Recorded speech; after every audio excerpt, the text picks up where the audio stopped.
বাড়িতে খাস্তা ঠেকুয়া তৈরির জন্য নিয়ে নিচ্ছি 3 কাপ গমের আটা। গমের আটার অর্ধেক পরিমাণ ময়দা, অর্থাৎ 3 কাপ আটা হলে 1.5 কাপ ময়দা। এবার হাফ কাপ সুজি যোগ করছি। হাফ চা চামচ লবণ নিয়ে নিলাম। 1 চিমটি বেকিং পাউডার যোগ করলাম। এবার দিয়ে দিলাম 1 কাপ চিনি। 1 মুঠো মৌরি এবং 2টো সাদা এলাচকে থেতো করে নিলাম। এবার সমস্ত উপকরণকে মিশিয়ে নিচ্ছি।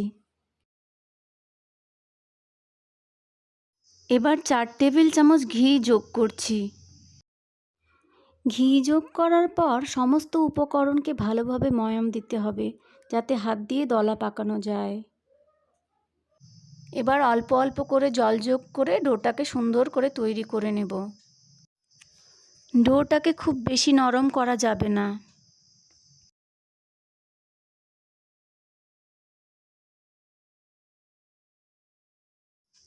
এবার হাতে লেচি কেটে চ্যাপ্টা করে নিলাম এবং ডিজাইন তৈরি করে নিলাম।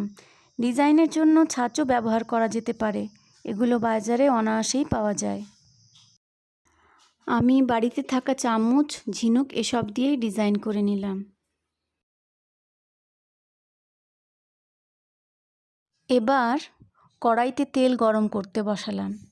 ঠেকুয়াগুলোকে একেবারে লো ফ্লেমে ভাজতে হবে, তাতে ঠেকুয়াগুলোর ভেতরের অংশগুলো ভালোভাবে ভাজা হয়ে যাবে এবং ঠেকুয়াগুলো বেশ ক্রিস্পি হবে। এবার ছোট এক টুকরো ডো নিয়ে আমি তেলটা গরম হয়েছে কিনা চেক করে নিচ্ছি।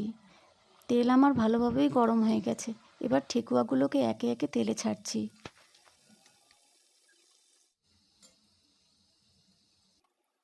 ঠেকুয়াগুলোকে এপাশ ওপাশ একটু উল্টে নিচ্ছি। ঠেকুয়াগুলো লালচে রং ধারণ করেছে। এবার ঠেকুয়াগুলোকে তুলে নিচ্ছি।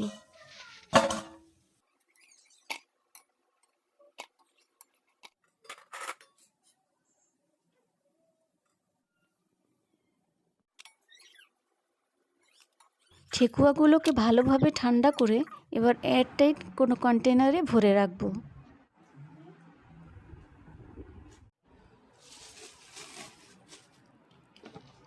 ঠেকুয়া তৈরির জন্য আমাদেরকে কয়েকটি কথা মনে রাখতে হবে, যে ঠেকুয়া তৈরি করলে আমরা অবশ্যই সুজির ব্যবহার করব।